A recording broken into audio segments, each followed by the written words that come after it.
perempuannya tidak hadir, seperti itu.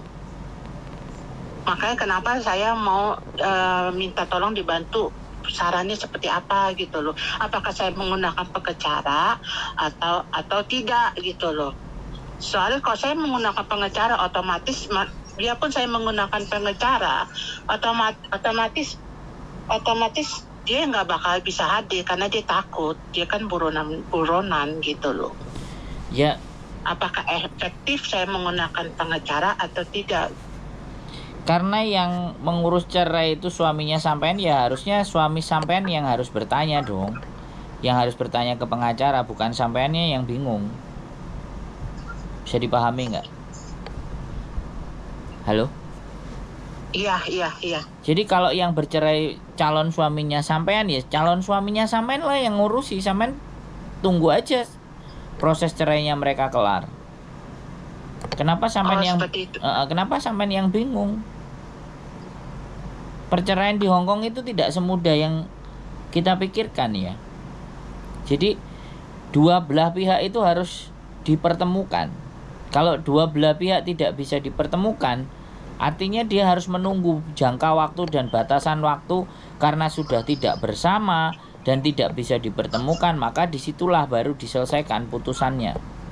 Makanya kan nggak sembarang orang Hong Kong itu mau menikah, karena cerainya adalah susah. Belum lagi kalau ada punya keturunan, ada anaknya, ada rumahnya. Nah itu lebih parah lagi, lebih berat lagi. Kenapa yang bercerai suami sampean kok yang bingung sampean? Sampean ini perempuan loh, sampean itu tinggal nunggu aja proses cerainya dia kelar ya sudah. Sampean baru menikah dengan beliau. Kalau enggak ya tungguin aja sampai kelarnya beliau. Nggak usah. Kalau saya sarankan nggak perlu pakai pengacara. Mahal pengacara. Duitnya disimpan aja buat jalan-jalan kayak buat apa kayak atau apa. Itu gitu ya. Tapi otomatis maaf dipotong. Otomatis yang perempuannya nggak bakal bisa hadir. Dia udah takutan nggak bakal bisa hadir karena dia nggak ada ID-nya. Gini loh Mbak, hadir dan tidak itu urusan mereka. Gitu loh. Itu urusan mereka. Perkara mereka menyelesaikan dan hadir atau tidak, orang Hong Kong itu tidak bisa memutuskan dari salah satu pihak gitu loh. Pasti kedua belah pihak akan didudukkan gitu loh. Nah, ini di sini saya baca ya, How to Apply for a Divorce Guide to Court Service. Nah, bagaimana? Nah, ini ada bacaannya. Saya juga bawa bukunya. Nah, saya akan pelajari juga, ini belum sempat saya pelajari bagaimana. Tetapi intinya, ya kan? Intinya adalah sampean nggak perlu panik. Yang mau cerai calon suami sampean ya sudah. Sampean tidak turut serta-merta bertanggung jawab untuk proses cerainya mereka. Kalau memang laki-laki itu benar-benar mau sama sampean, maka itu akan dia urusin. Kenapa sampean pusing memikirkan istrinya datang atau tidak? Itu mekanisme perceraian sendiri atau pengadilan sendiri yang akan menentukan tata aturannya. Itu sudah di luar nalar dan jalan berpikir kita. Kalau sampai itu pikirkan banget dan mencari solusinya, lawang yang mau bercerai aja selo-selo aja. Bisa dipahami nggak dari sini? Betul. Saya itu menyadarkan, saya itu bukan sampean tidak sadar. Kalau sampean mau menikah dengan laki-laki yang benar, maka dia akan menyelesaikan semua persoalannya pribadinya dia. Terus menikah dengan sampean. Nah, untuk menyelesaikan persoalan pribadinya, sampean nggak perlu turut campur. Karena itu kehidupannya dia dengan yang masa lalunya dia. Kasih kesempatan saja gitu. Sampean mau model apa seperti apa, pasangannya di sana nggak mau datang, ya itu suka-suka mereka. Mereka punya rumah, mereka punya anak, malah tanggung jawabnya berat. Makanya sampean sekali lagi, aku kelihatannya dari suaranya sampean juga penelpon yang lalu. Jadi begini loh Mbak, kalau kekuatan cintanya pasangan sampean ini kuat kepada sampean, ya urusi. Kalau enggak tinggal aja. Kenapa sampean memberatkan seseorang yang menyelesaikan urusan pribadinya sendiri aja sampai mikirin? Bisa dipahami nggak? Bisa. Kenapa sampean yang mau mikir ke sana ke sini ke situ, pengacara lah bla bla bla bla dan semuanya? Kalau dia memang nggak mau bercerai, ya sudah, nikmatin aja sekarang seperti ini gitu loh. Atau sampean ganti aja, atau cari lagi yang memang benar-benar mereka yang tidak terkena persoalan ataupun masalah. Kalau sampean sabar nunggu dia menyelesaikan persoalan, ya sudah. Oke. Baik. Kalau sampean mau cari lawyer dan semuanya gampang, sampean tinggal cari aja di Google law firm about divorce di Google. Ada alamatnya, sampean datengin tuh, sampean datang, telepon dulu, bikin appointment, berjanjian sama mereka itu juga pakai bayar loh. Konsultasi sama mereka itu juga berbayar loh kalau pengacara. Makanya kalau sampean mau, nah ini ada buku di courts atau di pengadilan itu ada how to apply for a divorce. Jadi sampean pelajari itu dulu semua. How do I get a divorce? Jurisdiction on in divorce. How soon after marriage can I petition for divorce? Must I explain why I want to a divorce? Will I need a lawyer? Legal advice same for unprecedented litigation on civil procedural. Lah ini ada, saya punya bacaannya. Can I seek family mediation? Nah, macam-macam. Ada ini tempat-tempatnya, alamatnya untuk mediasi atau course-nya atau semuanya penjelasannya. What form do I have to fill? Nah, how will my petition be served of my spouse? What should I do after filling a petition or joint application? Nah, special procedure Hong Kong dollar 630. Defendant list 1045, list fee. What happen next? Nah, di sini dijelaskan semuanya. When will my divorce become final? Can I inspect to court record of my case? How to contact us?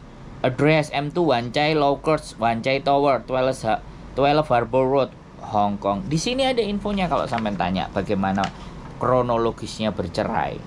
Jadi saya punya bukunya, saya belum pelajari itu semua. Oke. Karena orang yang cerai ini orang Hong Kong, bukan sampean, Mbak. Kita harus tahu peraturannya Hong Kong. Jadi sekali lagi, saya dalam menjelaskan itu tidak boleh juga seenaknya. Cuman dari apa yang saya sampean sampaikan, saya menelaah kenapa yang cerai pasangan sampean kok sampean yang bingung. Bukannya sampean sudah memutuskan overstay. Mohon dimaafkan kalau salah orang. Tapi saya rasa saya ingat suaranya masih sama. Jadi menurut saya seperti itu, Mbak. Jadi nggak usah dibingungkan dengan apa yang terjadi. Sampean jangan menambah keruwetan buat sampean sendiri. Mending sampean kalau ada bisa bekerja, ya bekerja, cari uang, kumpulin, tabung. Suami sampean, calon suami sampean suruh menyelesaikan semuanya urusan. Kalau dia benar-benar mau sama sampean, itu diselesaikan tuh urusan. Gimana caranya untuk dapat sampean. Tapi kalau dia santai-santai, dia leha-leha aja, effort sesuatu yang sampean harapkan itu belum tentu yang dia harapkan, karena dia sendiri santai-santai kok. Gitu loh. Jadi kita logika aja lah, Mbak. Jangan habiskan waktu dan energi sampean itu berharap kepada orang yang memang tidak benar-benar ingin memperjuangkan sampean loh. Mohon dimaafkan, saya nggak ngerti keadaannya. Tapi dengan sampean mengatakan seperti itu, artinya sampean benar-benar berharap dengan dia, dan dianya itu tenang-tenang dengan sampean gitu. Nah, kalau sampean memahami prosedurnya bercerai, sampean bisa bertanya, kamu sudah sampai di jalan kemana prosedurnya? Kalau sampean ngerti loh, jadi tahu. Sudah sampai panggilan pertama. Nah ya sudah, diikutin aja, slow woles aja, nggak usah bingung. Ini Hong Kong, bukan Indonesia. Indonesia saya kelarkan 3 bulan 4 bulan selesai. Tapi ini Hong Kong, nggak bisa sesederhana apa yang dipikirkan. Bisa dipahami, Mbak? Paham. Kalau perempuan yang nggak mau datang-datang, bagaimana? Ya, itu sekali lagi aku belum membaca ini, Mbak. Oh, Aku oke, punya oke, aku oke. punya bukunya ini tapi belum tak baca. Nanti ketika saya sudah baca baru saya bisa memahami dan bisa menjawab pertanyaannya sampean. Aku nggak mau jawab pertanyaan yang tidak ada dasarnya. Bahaya kan? Betul, betul. Kalau istri saya dulu bercerai gampang karena pasangannya diajak ketemu tanda tangan selesai, tidak ada tuntutan, kelar. Tapi kalau ini diajak bertemu aja dia nggak. Makanya kan kalau di Indonesia itu berapa kali sidang, 1 kali nggak datang, 2 kali nggak datang, 3 kali nggak datang, dia bisa ketok palu bahwa cerainya berhasil. Tapi kalau di Hongkong kita belum tahu, bisa jadi mundur lagi. Makanya itulah yang dibutuhkan belajar. Coba diketik aja di Google how to apply for a divorce in Hong Kong, gitu aja nanti keluar itu. Sampean bisa pelajari semuanya. Prosesnya sampai sejauh mana, maka sampean bisa menjawab pertanyaan yang ada dalam benak sampean. Satu hal yang ingin saya sampaikan, nggak perlu pusing dengan urusan itu. Nggak usah juga harus diburu-buru. Kalau sudah waktunya dan dia memang jodohnya sampean, nyampe itu masa itu nanti. Sekarang lebih Iya, baik benar. Benar, Pak. Sekarang lebih baik fokuskan pikiran Anda untuk mencari rezeki. Bagaimana jalannya? Sampean belajar, isi hari-hari sampean itu dengan sesuatu yang bergairah, ada pekerjaan, ada uang. Lakukan sampean dan buat pasangan sampean merasa pingin dang cepet-cepet menikahi sampean karena sampean punya nilai. Laki-laki itu bertekuk lutut di kakinya wanita ketika wanitanya pandai. Tapi ketika wanitanya tidak pandai, ya wanita itu akan lebih dipermainkan dengan laki-laki. Loh, kalimatnya begitu, Mbak. Iya, betul, Pak. Sekarang Iya, udah, makasih ya atas pendapat sarannya. sampean sudah ketawa sekarang. Dari tadi pusing aja. Aku heran. Bener, Pak, bener. Nggak, maksudnya kok solusinya lama banget, kok nggak ada titik solusinya seperti itu. Karena dari perempuannya sendiri alasannya dia lagi nggak buronan polisi, ID, Oke, saya ulangi lagi ya. gitu. Saya ulangi lagi sama sampean. Itu urusan mereka pribadi, bukan urusan sampean. Paham nggak? Sampean menanyakan urusan yang bukan urusan sampean, bener nggak? Boleh saya berkesimpulan seperti itu? Iya. Nah, sampean mengisi benak sampean dengan urusannya orang. Come on, waste time thinking about your business, not other business. Thinking about your problem, not other problem. Bisa dipahami nggak, Mbak, kalimat saya? Paham. Nah, sudah, fokuskan kepada diri Anda. Bagaimana meningkatkan value Anda.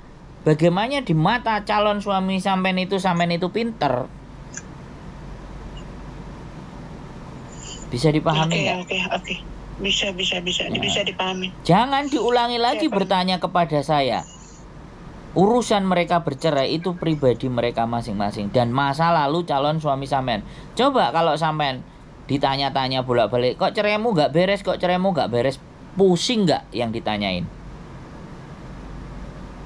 Males nggak yang ditanyain? Itu malah justru membuat sampean nggak punya nilai di mata mereka, di mata dia. Tunjukkan sampean kerja ada duit, sampean jamu, sampean berikan yang istimewa. Kok bisa? Ya aku kerja kok. Aku nggak cuma minta sama kamu, aku nggak cuma ngarepin kok.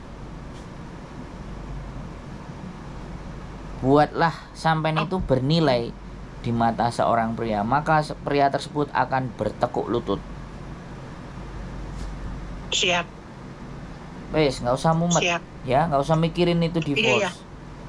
Ikuti aja alurnya. Ya, oke? Iya, Cukup? Pak. Makasih banyak ya, Pak. Ya, sehat selalu ya. Selamat malam. Sehat selalu, yuk. Iya, Malam. makasih. Yuk, Wassalamualaikum. bye-bye. Waalaikumsalam. Oke, buat teman-teman semuanya, saya cuman berpikir dan nyampein, kalau sesuatu itu belum pada waktunya, ketika Anda mengejar pun sampai energi dan tenaga Anda habis, maka itu tetap tidak akan menjadi milik Anda. Tetapi ketika itu sudah dipastikan dengan milik Anda, dengan terus berjuang, dengan tetap berusaha, maka pada saatnya nanti itu akan jadi milik Anda. Keep stay tune my YouTube channel and see you next video. Bye bye.